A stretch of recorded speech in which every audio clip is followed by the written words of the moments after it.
Good afternoon and welcome to our roundtable today. Today we have a country focus on Poland, and we'll be focusing on the commercial development of port PPP projects. We will be presenting the large ports expansion project in the Port of Gdynia, and we'll also have a presentation from the Polish PPP unit, where they will, amongst others, discuss how they can assist in the development of port projects in Poland. And then finally, we will have a discussion about the use of PPP schemes and which can be a potential development factor for smaller ports in Poland.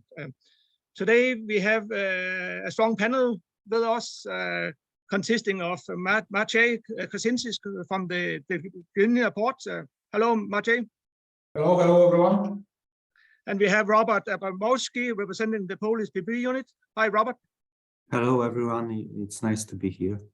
Thank you. And then finally, we have Alina Sarnacka. She's a PPP expert and advisor. Hi, Alina. Hello. I also represent the Port of Gdynia authority. And very good.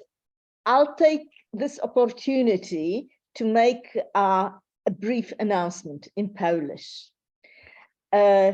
Bardzo dziękuję wszystkim polskim uczestnikom, którzy chcą wziąć udział w naszym webinarium. I jeżeli ktoś z Państwa wolałby przeczytać, bo nie wysłuchać naszej dyskusji po polsku, to po stronie, to znaczy muszą Państwo znaleźć ikonkę na dole, pokaż napisy i wybrać język polski i sztuczna inteligencja zoomowska przetłumaczy naszą dyskusję. Dziękuję. I'm back to English.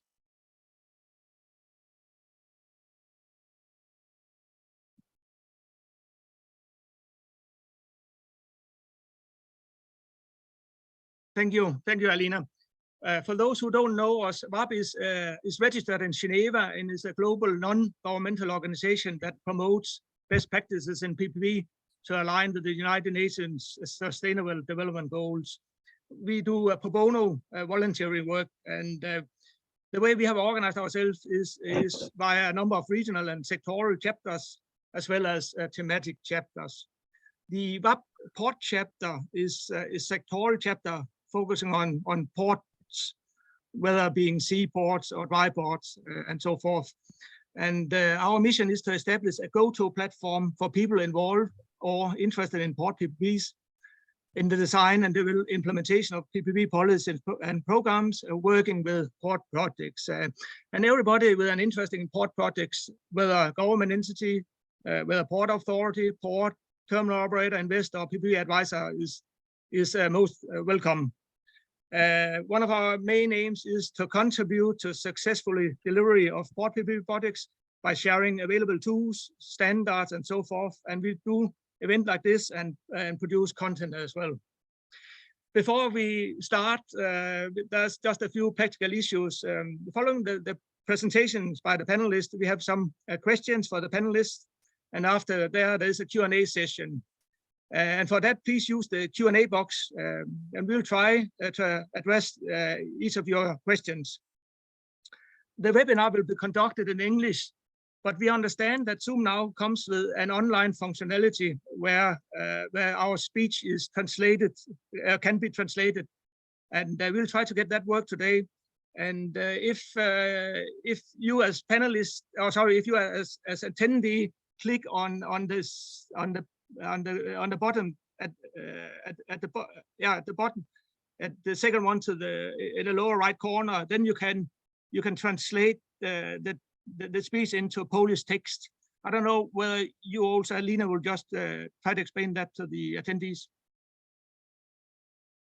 I made an announcement when you introduced me.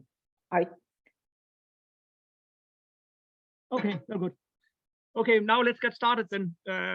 We'll start with presenting the PPP port expansion project in Gdynia, in the Port of Gdynia. The port is an important connection point to the Baltic region, a growth region, and part of the Trans-European Baltic Adriatic corridor. And we have Maciej from the Gdynia port with us today, and he will provide a brief on the outer port expansion project of the port, including background, technical, commercial, and institutional features, the project preparation process, and other key topics. He's a commercial director at the port and project manager of this port expansion project. Maciej has significant experience in the field of comprehensive project management and innovative solutions for the maritime industry. He's furthermore a member of the board of the Baltic Ports Organization. Maciej is a graduate of the University of Gdańsk at the Faculty of Management, the Department of Economics and Organization of Enterprises, and also the Department of Investment and Real Estate in support. He has several other postgraduate diplomas and courses. Over to you, Maciej. Yes, thank you very much for introducing me. So we'll start with the presentation, or yes, that'll be great. So just give me 1 minute.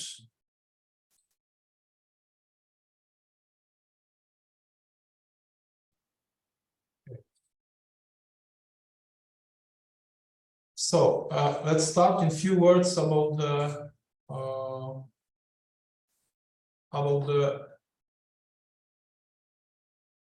our project.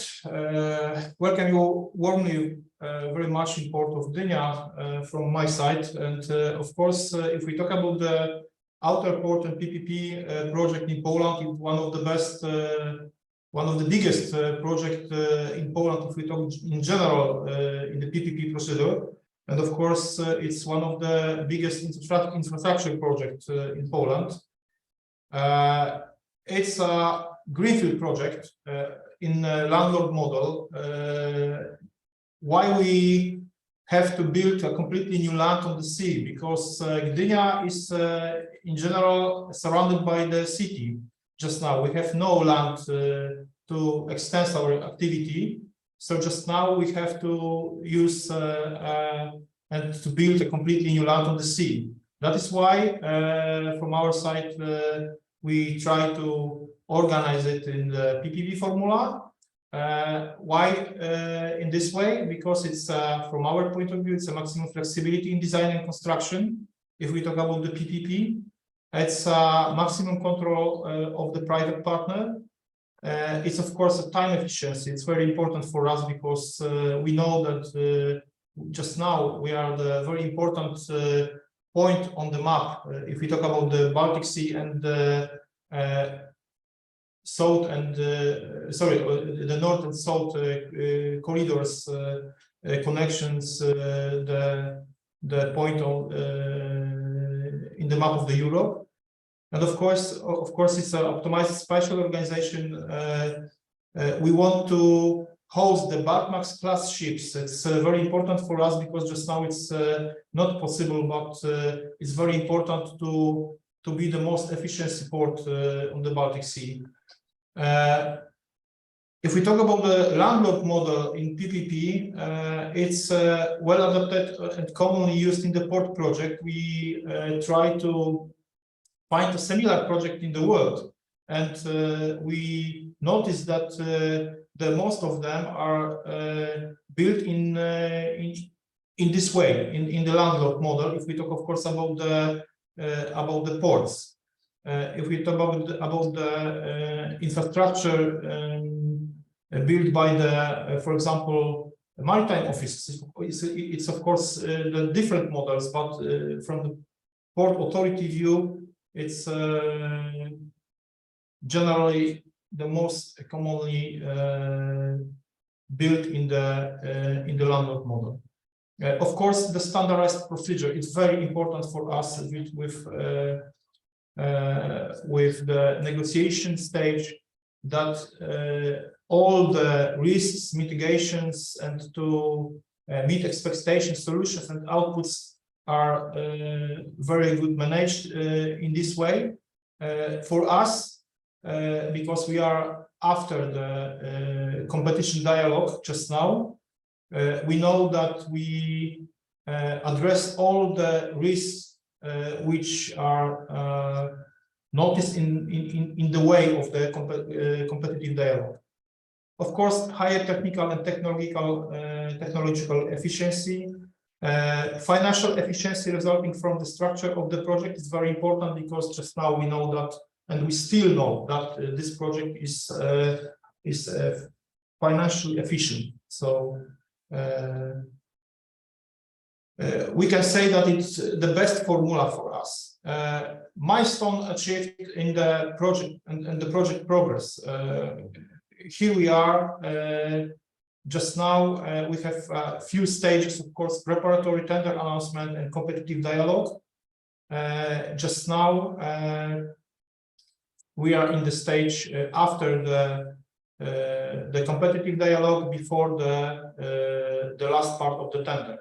Our goal is to provide the private partner with the necessary documents to place him in the ready-to-go position from the very beginning of the private partnership. So that is why we prepare many documents which allow to the partner which will be chosen in this tender, that he will be ready for the designing and build the new pier.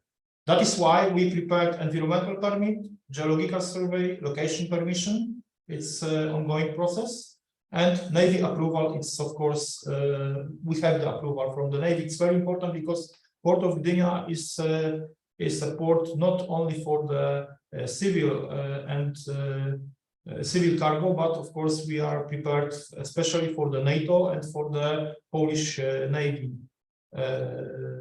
as one of the main base on the Baltic Sea.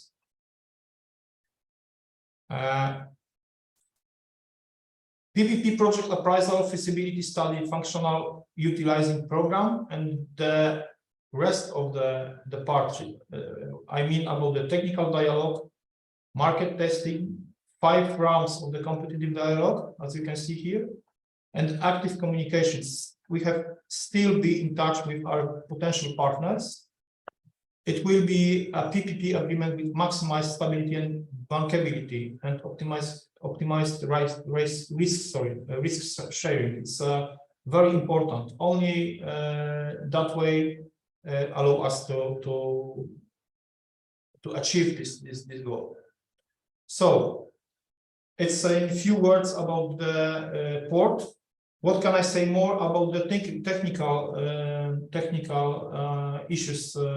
If we talk about the outer port, I can add that it will be completely new land on the sea. It will be 150 meters, 50 hectares, completely new land. Of course, in the few stages, it will be built in the few stages.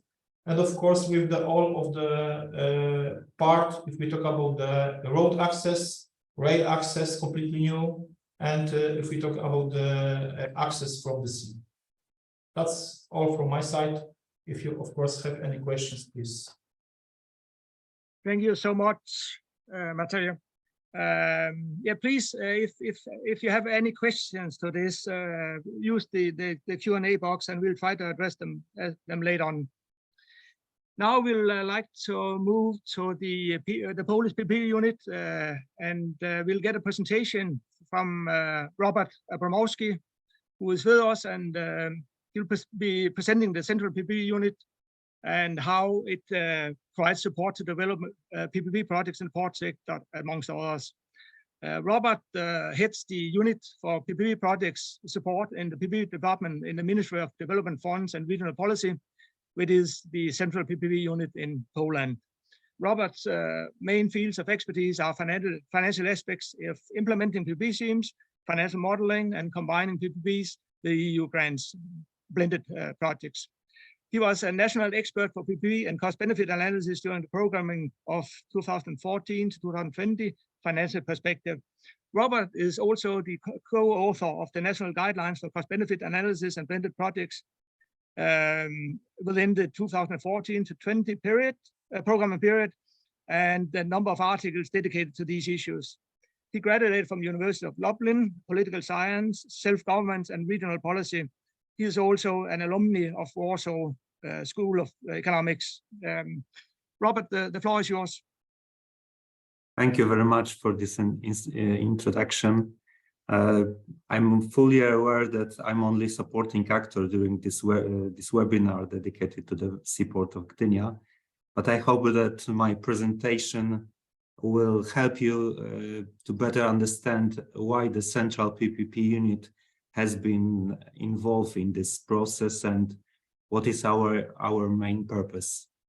So I will try to provide you with the wider context. I will tell you about very briefly about Polish PPP market, about legal background, and about the scope of our activity. As you see, my ministry, Ministry of Development Funds and Regional Policy, is responsible for the wide scope of topics. The core business of the ministry is EU funds management, but the ministry covers a number of other activities, like for example, supporting PPP market in Poland. And I need to stress that our ministry is not directly responsible for maritime policy or seaport development and this kind of issues. These topics are covered by the Ministry of Infrastructure. And in terms of goals of our Central PPP units, they were defined for the first time in the Responsible Development Strategy, which was approved by the government in 2017. On the basis of this document, in the same year, the government approved the policy for PPP development, and the next step forward was the major amendment of PPP Act, which was aimed to overcome obstacles identified within the PPP policy. And by the way, we are under the process of preparation of new PPP policy, which should be approved by the government this year. A quick look at the PPP market in Poland. In terms of statistics, the market is still at the early stage of development, and the figures are not impressive, frankly speaking. According to our statistics, at the end of last year, we had 174 PPP contracts signed, and the total value of these contracts was about 2 billion euro, and the average value of PPP contract is about 12 million euro, which is significantly lower than average in the EU. And I have to stress that our statistics covers PPP projects in the strict sense. I mean availability payment scheme, as well as concession projects and everything between. We have a couple large projects from the waste management and transport sector, and a bunch of small projects which are conducted mainly by in the energy efficiency sector, water and sewage management, as well as sports and leisure sector. The projects are conducted mainly by municipalities. We don't have any seaport PPP contract yet in our database. Okay, so briefly about legal framework of the process of project preparation. According to PPP Act, every project promoter who wants to carry out a PPP tender has to conduct complex project appraisal, which covers legal, financial, and technical issues. And it contains also two crucial components: value for money analysis and market testing.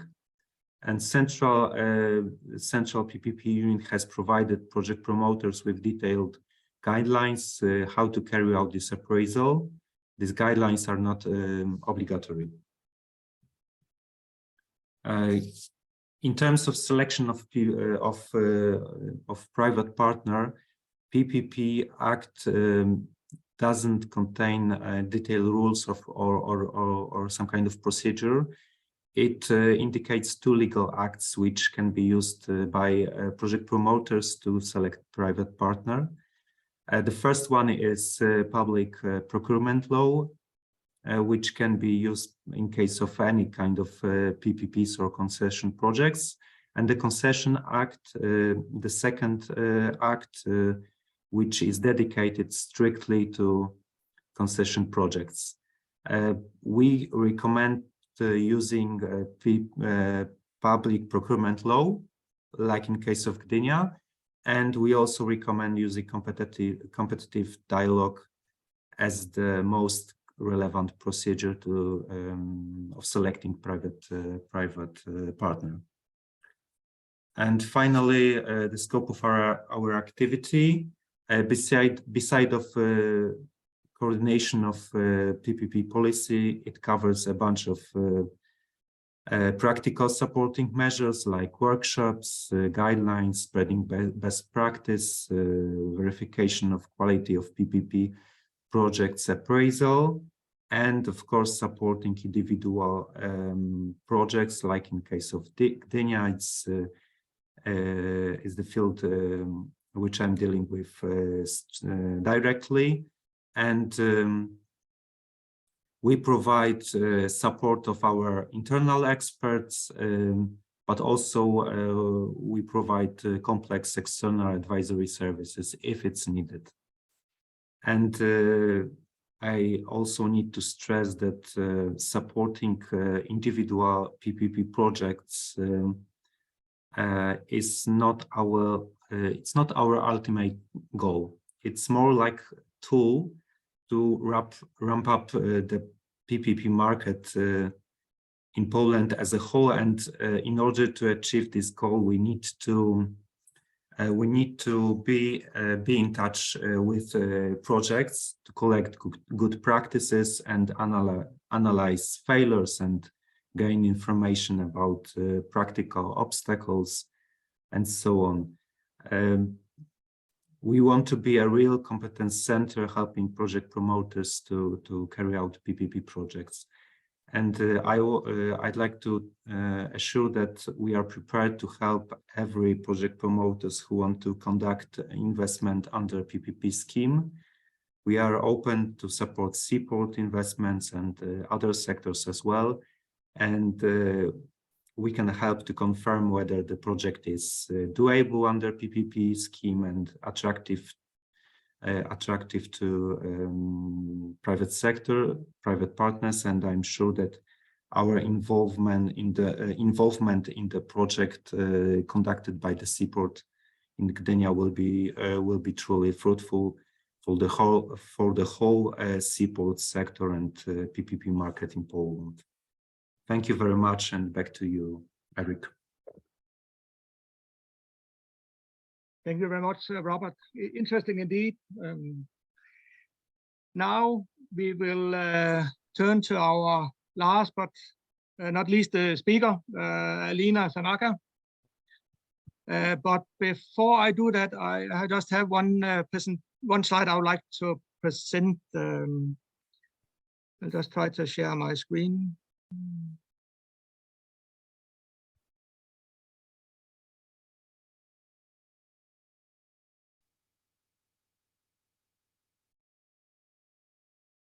Is my screen visible?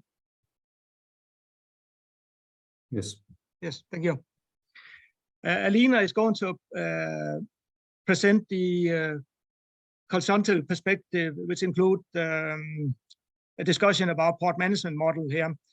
And today we have this overview here, which are based on the World Bank's classification, where we have different kind of port management model here on the left-hand side, and you can see there's both public and private involvement in a number of these models, going from an only public operated port, which is referred to as a public service port, to a fully private service port.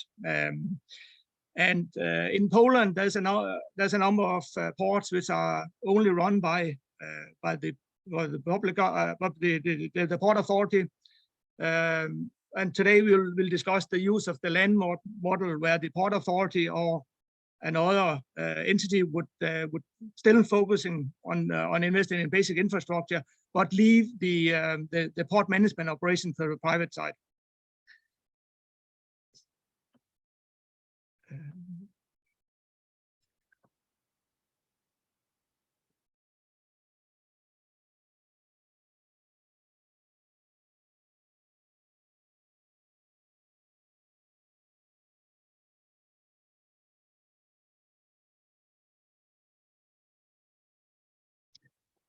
Alina has 29 years of consulting experience, of which 27 years related to PPPs, gained in prime consulting companies, including Booz Allen Hamilton, PricewaterhouseCoopers, and Ernst & Young, as well as the Polish Development Bank. Currently, she is an independent expert specializing in PPP transaction advisory, PPP policy development, and capacity building. Her experience includes PPP projects in most of the sectors within the public domain, including the port sector, healthcare, sports, and leisure. She has been involved in the development of PPP guidelines on behalf of the Polish PPP Central Unit, evaluating of the Polish PPP policy and development of e-learning courses on PPPs. Currently, she is a member of the Port of Gdynia team involved in the development of the outer port PPP project, which was introduced earlier today. She has worked in Poland, Egypt, and the Organization of East Caribbean States. Alina is a co-author of 5 books on PPPs and numerous articles. She holds a BA in economics from the American University in Cairo and an M&A from the Warsaw School of Economics. Alina, the floor is yours. Thank you very much for introduction, Erik. I was planning to talk about advantages of the landlord models in port economy, as well as about PPPs in the ports. I would like to focus first of all on the Polish market. In Poland, the Act on Maritime Ports and Harbors separates port regulation and management and port operations. Thus, port authorities should not do any operating activities, and usually they enter in some sort of operational agreements with outside companies.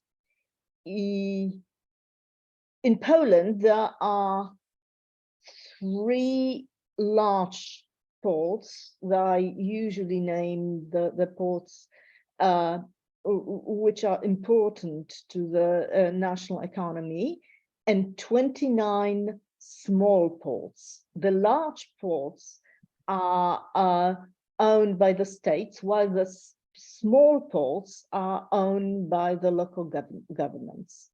However, by law, they are all obliged to operate using the same model, and most of them are using the landlord model. However, in most cases, in the cases of smaller local government ports, they enter into contractual relations, not always with the private operators, but local governments are commercial companies that are also fully owned by local governments, which do all sorts of port operations. Usually it's cargo handling, but it can be passenger transport, ferry services, etc. Usually the operating contracts take a form of lease agreements. There has, as Maciej has indicated and the Robert has indicated, there has never been the case of PPP in the port sector in Poland. However, as a PPP consultant, I am a believer in many advantages of PPPs over the leases. First of all, as again you've seen in Robert's presentation, it's mandatory in Poland, according to the law, to perform the project appraisal and prove that planned PPP project really has value for money. Therefore, you can be absolutely sure that the project will be advantageous to the public interest. Besides, PPP contracts are very intricate, very detailed, and you regulate every aspect of relationship between public and private partners. Therefore, the Port Authority assumes a sort of quasi-regulatory role, and it can better control the efficiency and performance of a private partner. In addition, the PPP procurement process usually takes form of a competitive dialogue. Hence, it's easier to reach a solutions that is beneficial both for the public interest as well as it suits private partners. Also, in the Polish system, it's possible to enter into PPP contracts that are longer than 30 years. It's not possible in case of lease contracts, which are limited in their duration to 30 years. This is important because the port investments are very capital intensive, and 30 years may not be sufficient for the capital expenditures to be repaid, and they need to be entered into a longer period. Usually, the PPP projects are delivered according to the budget and according to schedule.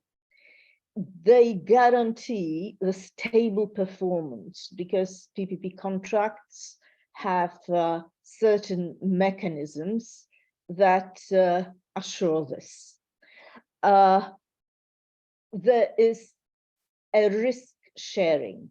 I know that leases may seem to be tempting because the absolutely entire economic risks is allocated to the lessee.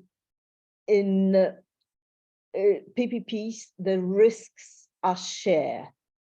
However, this makes them, well, first of all, more alluring to private partners and more stable.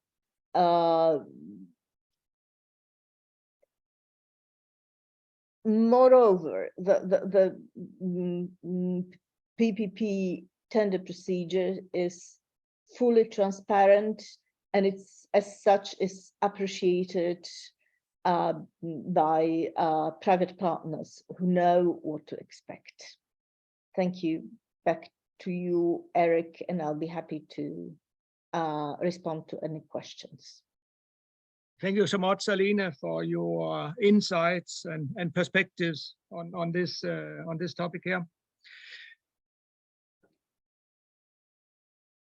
As you can see, we have a great panel today, and now we would like to move into the question section.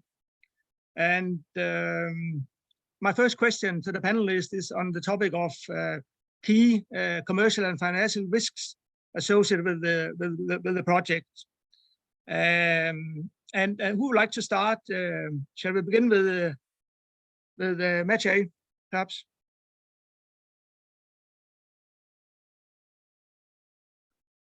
Yes.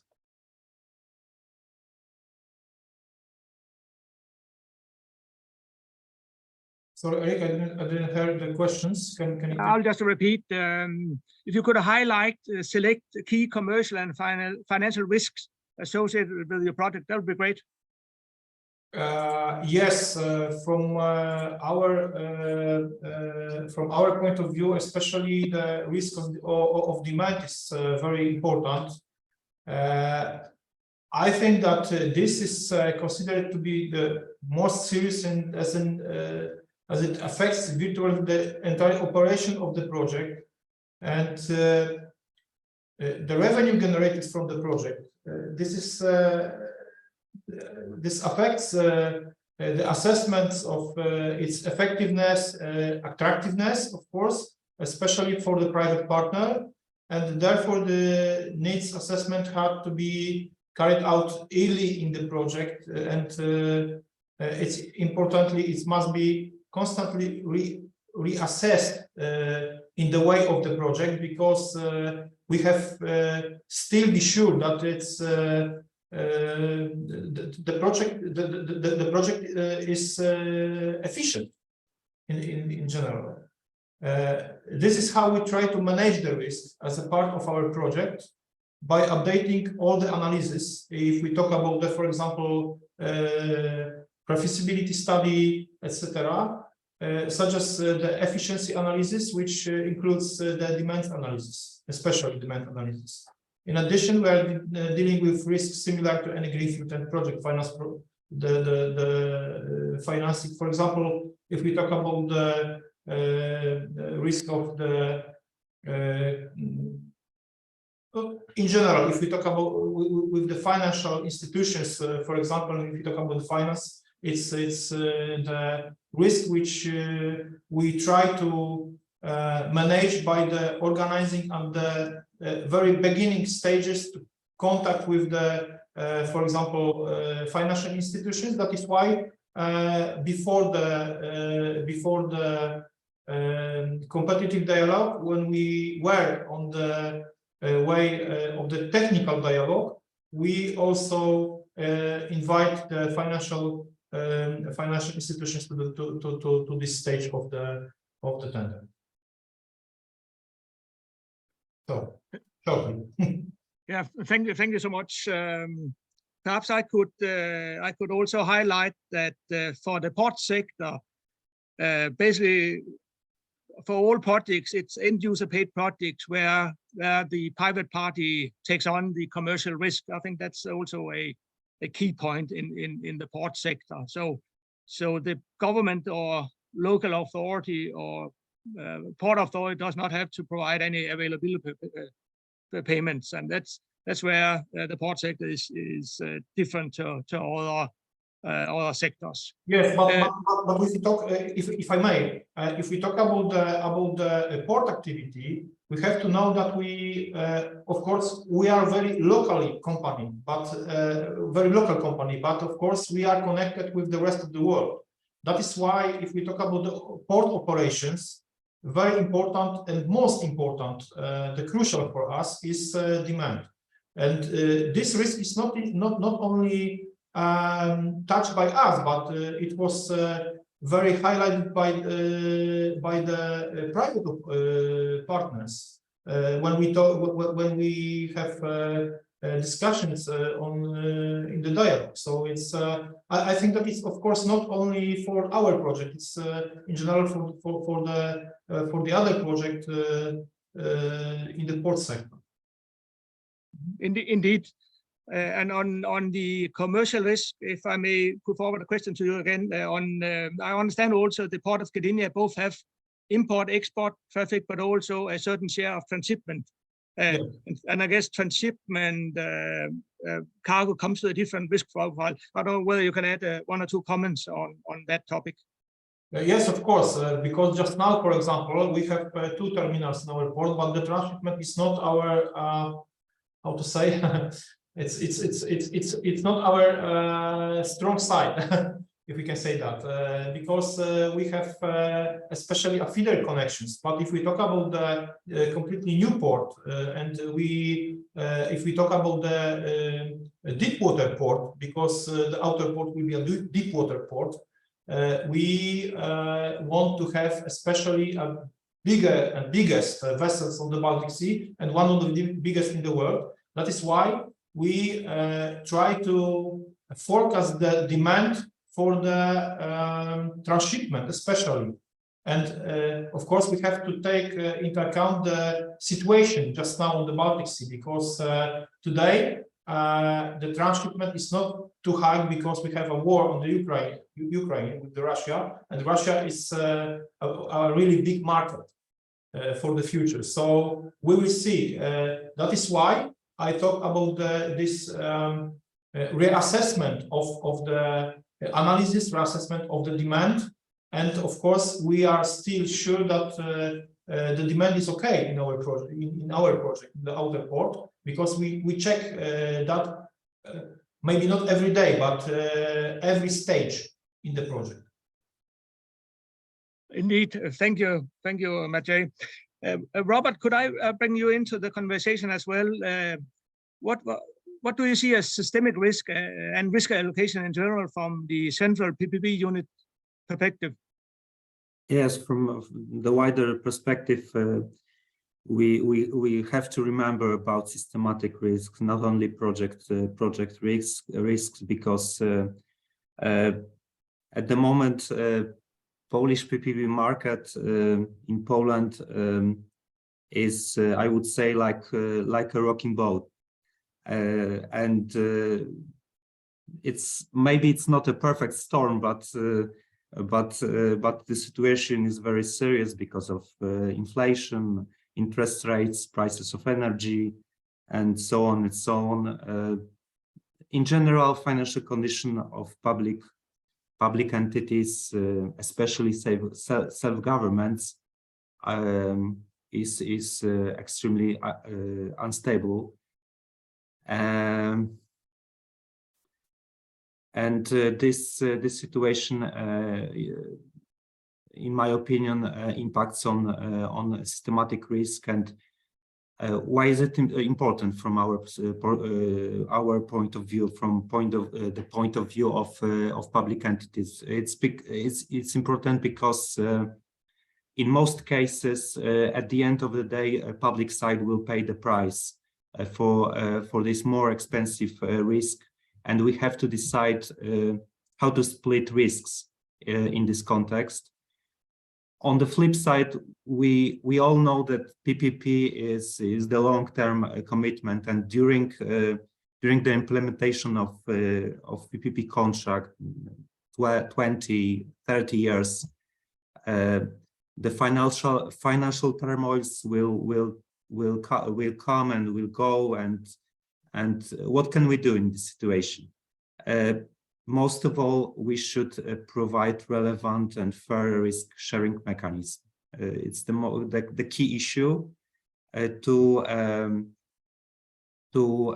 provide resilient PPP contract. I mean, in case of any kind of financial turmoil or other critical situation, external situations, the project should be still doable and acceptable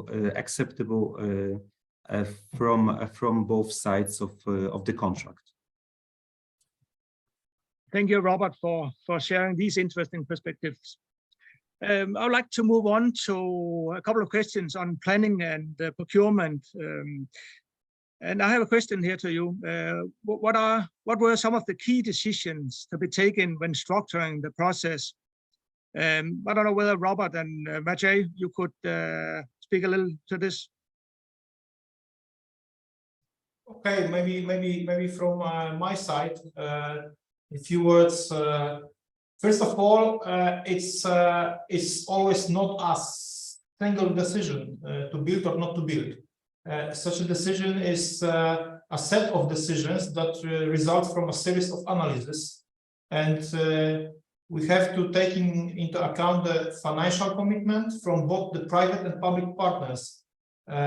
We have a high level of certainty that the project will be feasible in every aspect. I mean, about the technical aspects, about the environmental aspects, which are not very easy in Poland and in European Union, because we have many acts from the European Union, from the European Commission, and from the Polish government, which should be would have taken into account, and that is why it's this huge project is not easy.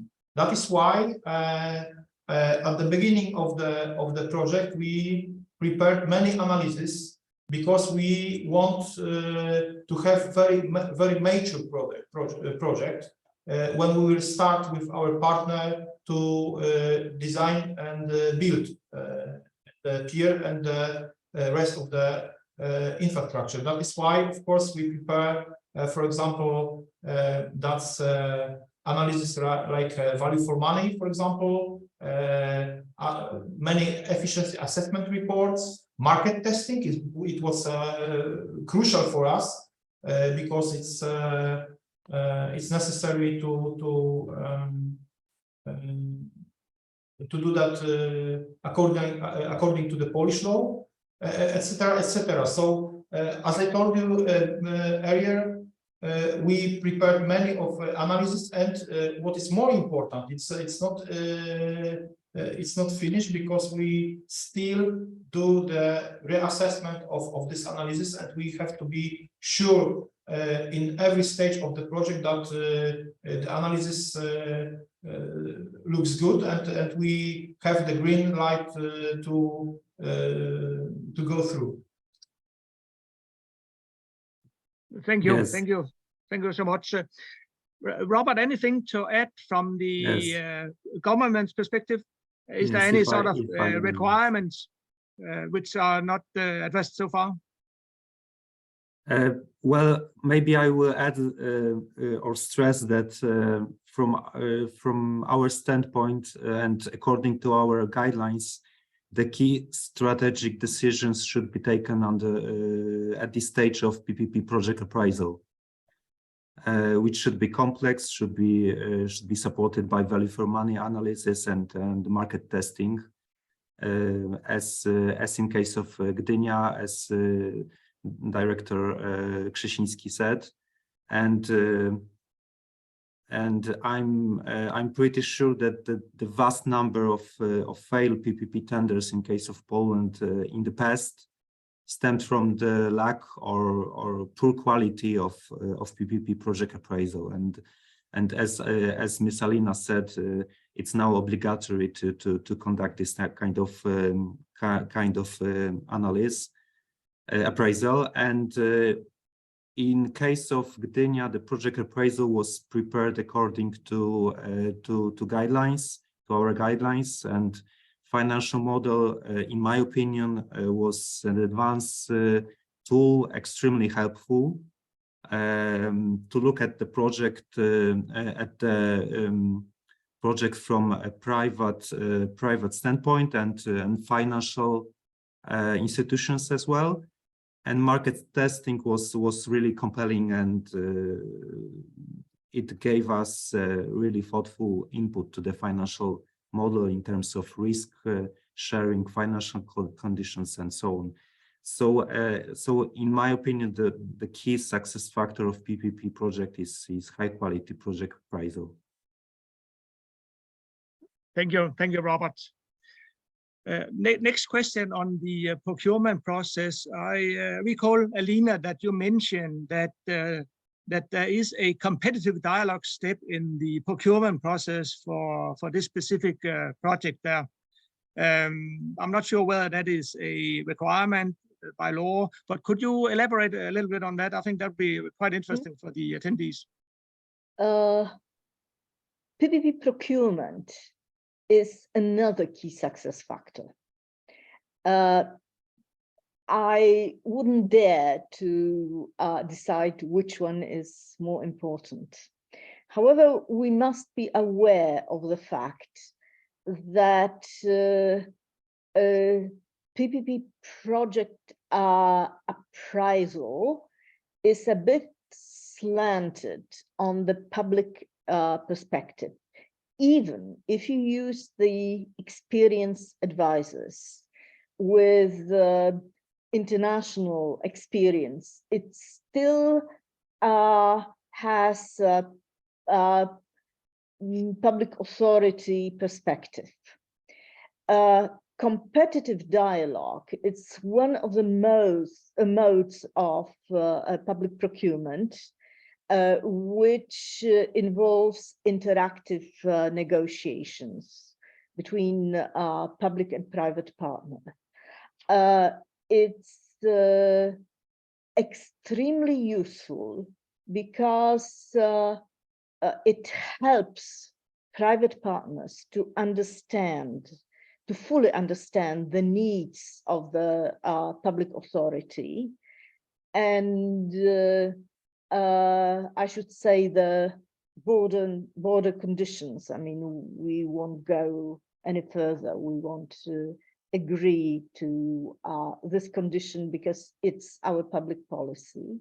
But on the other hand, it allows the public authority to understand the capacities, the potential, and possible changes to assumed conditions of the tender, criteria, risk sharing, and at the end effect, this negotiation, this dialogue strengthens chances for receiving satisfactory bids for both parties. And I must say about one thing that's sometimes forgotten in the PPP process, also in Poland, or especially in post-communist countries, that is relationship building and management. The competitive dialogue allows to build the initial relationship between potential contract parties. Thank you. Back to you, Erik. Thank you very much for elaborating on the competitive dialogue steps and sharing your views on that. And it is indeed something we see quite regularly in the port sector when it comes to PPP procurement. We have already touched upon the regulatory framework and some of the requirements there. I understand that in Poland there are some sort of hesitation to use PPP arrangements, and I don't know whether Robert, whether you could share a few thoughts on that topic, how to overcome perceived obstacles on PPPs in the ports sectors, or for local regions, by the way. Mm-hmm. Sure. Well, from my standpoint, majority of obstacles in terms of legal framework in Poland has been already overcome. And this hesitation to use PPP scheme, in my opinion, it comes from lack of knowledge, maybe lack of understanding how PPP works in practice, or a lack of examples of PPP projects, especially within this sector. And I hope that the project of in Gdynia will prove that PPP can be treated as effective and transparent scheme in order to collaborate with private sector. And I really hope, and I cross my fingers, that it will bring some kind of snowball effect on our domestic PPP market. Thank you. If I may add something about smaller ports, 29 small ports in Poland, small and medium, are basically in very difficult financial conditions. Currently, there's no expectation of EU funds to help in capital expenditures. They usually don't lack vision and experience in PPP. Not so long ago, the Polish National Audit Office published a report on financial conditions of small ports, and the subtitle was "The Small and Medium Ports Are Sinking." Therefore, I profoundly believe that PPP is the proper route for development of the Polish small ports, and I also believe that PPP strategy for small ports would greatly help in the development. Thank you. Thank you, Alina. Thank you so much. As to private sector participation and how to attract private port and terminal operators, I think that could be an interesting topic also to discuss in slightly more detail. We know that most new greenfield projects includes very high investment amounts, not only to the terminal areas, but also could also be to extending a quay or on the land side connecting infrastructure, roads and railway and so forth. And I don't know whether we could, I think Alina already touched upon this issue during her presentation, but I don't know whether we could discuss it in slightly more detail. Perhaps the Port of Gdynia, would you have a few thoughts you could share there, Maciej? Yes, but you mean about the details of the project, or? Yeah, about attracting private port and terminal operators. Okay. Of course, from the technical point of view, very important is the access to the port, because without it, it's not possible to use the port. Port is not only a point on the map. It's port has to have connections with the rest of the Europe, rest of the world, and of course it should be especially the good connections and good access from the seaside and from the land. If we talk about the seaside, of course we have to have the breakwaters, and in our project, of course, we have the financing for the breakwaters, and we still working on that with the maritime office in Gdynia. And if we talk about the rail access today, we have nearly finished the project of operated by the PKP PLK. It's our national railway company, which is responsible for the railway access to the port, and it's ready and it's enough for the outer port. And if we talk about the Red Road, it's a crucial connections to our port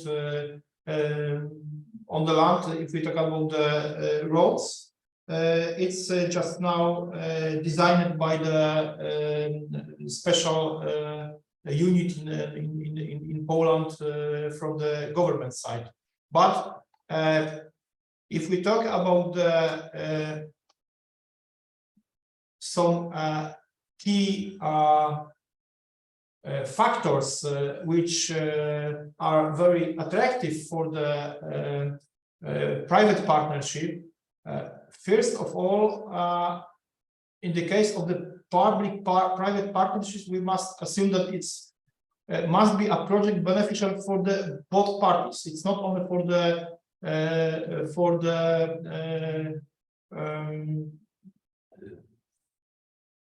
from our side as a side of the government. This is the idea of the partnership, and I think that sometimes we mean about the private partnerships like about the some kind of the financing of the project. It's wrong. It's from my point of view, it's of course not good if we talk only about the financing of the project, because it's not of the way of finance the project, but it's the way of cooperation. It's a model of cooperation. This is if we want the project to be attractive from my point of view, it must be mature enough.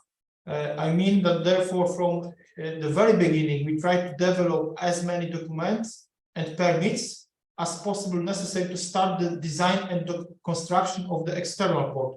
So from our point of view, we have to have in the outer port project environmental decision, for example, the localization decision, the permission from the Navy, because as I told you, we are the Navy port too.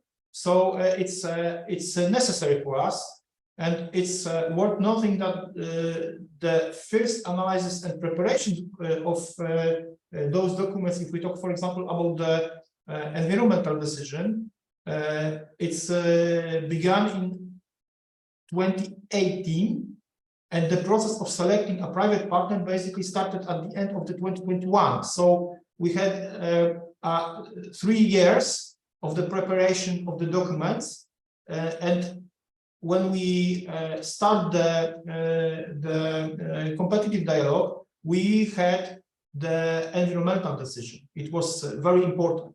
What's more, some analysis went beyond the standard requirements resulting from Polish regulations, and it's very important. For example, some environmental analyses were performed in a more demanding manner to meet the requirements of such institutions, like, for example, European Investment Bank or the World Bank. And the interest of this institution definitely positions of our project much better than for example, the similar project in the other ports, not only in Poland, I think. Thank you, Maciej, for your intervention. On the small and medium-sized ports, Alina mentioned that there was, I think, was it 29 ports in Poland, which are financially struggling, if I may use that word. Any thoughts from any of the panelists in how to bring in private sector investments or private sector expertise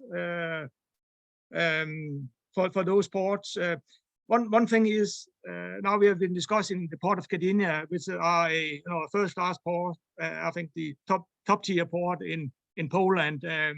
But this PPP model scheme could indeed also be used for maybe less attractive smaller ports seen from the private side. Any ideas on that topic to further use the PPP mechanism in Poland.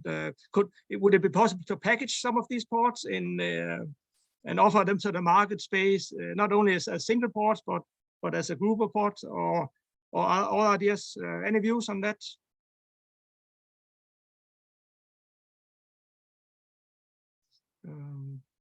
Yeah.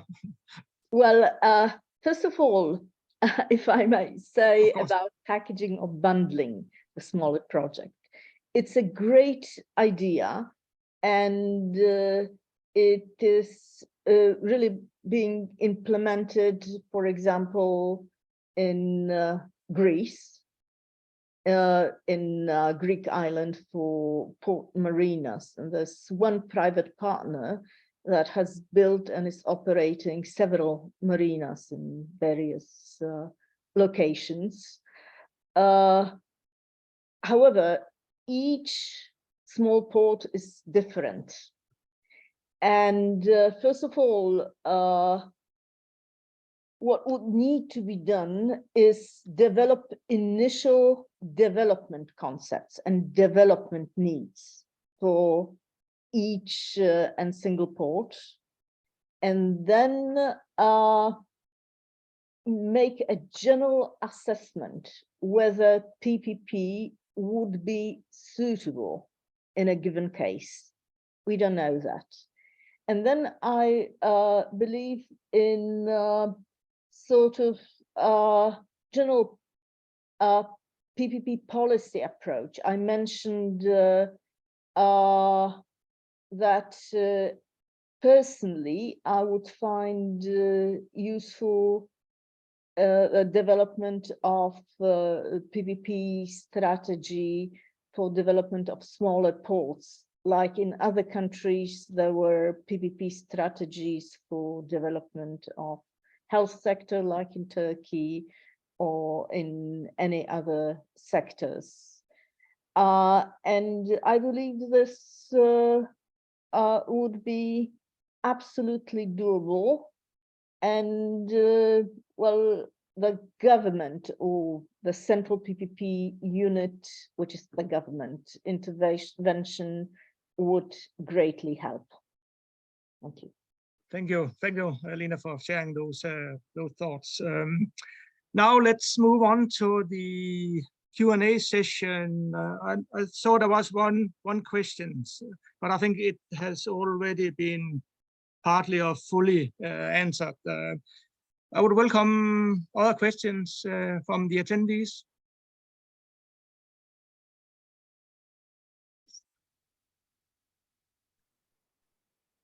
If there is no questions or comments, then I don't know whether each of the panelists have one final comment perhaps to share. Mm-hmm. We can do a sort of. If I may, I hope I'm not imposing myself, but I would like to revert to the question that has disappeared. If I remember well, this was the question why the Polish government is following the PPP route because it doesn't work. I would like to say that properly prepared, properly procured, and properly managed during the operational phase PPP contracts do work. Of course, we know that that there are some failed PPP projects all over the world, but the fact that even if you look at the general PPP reports, the global reports, there's a lot of PPP development in the areas where it was not existent, like in, for example, Saudi Arabia, in other Arab Peninsula countries, which are the countries that do not lack capital. They do it for reasons of efficiency, timeliness, and stability of public services, whatever they are. Well, not to mention PPPs in Africa, and it has not died in Europe or in the United States either. It's useful. It's well, stable. It's regulated. It's not like privatization. Thank you. Thank you, Alina. And if I may, yeah, well, in my role, I guess I have to conquer those thoughts as we are promoting PPPs. But if I may, we are actually also seeing only very few failed PPP projects in the port sector.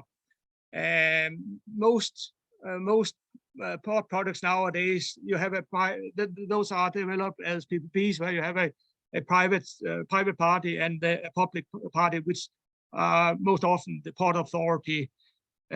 Some would argue that it is because those projects are end user pay projects, but I would say that I think it also has to do with a mature industry, a strong regulatory framework in most countries, and an experienced port authority body. I think those are some of the explanatory factors why port PPP projects in the port sector rarely fail. On that note, I would like to round off today's webinar. I hope you all enjoyed it. I thought the presentation by the Port of Gdynia was very interesting. We learned some key features on the technical, commercial, and regulatory side. It's a deep water port. It's a crossroad to the Baltic countries. So indeed, a sort of a first level port project in Poland.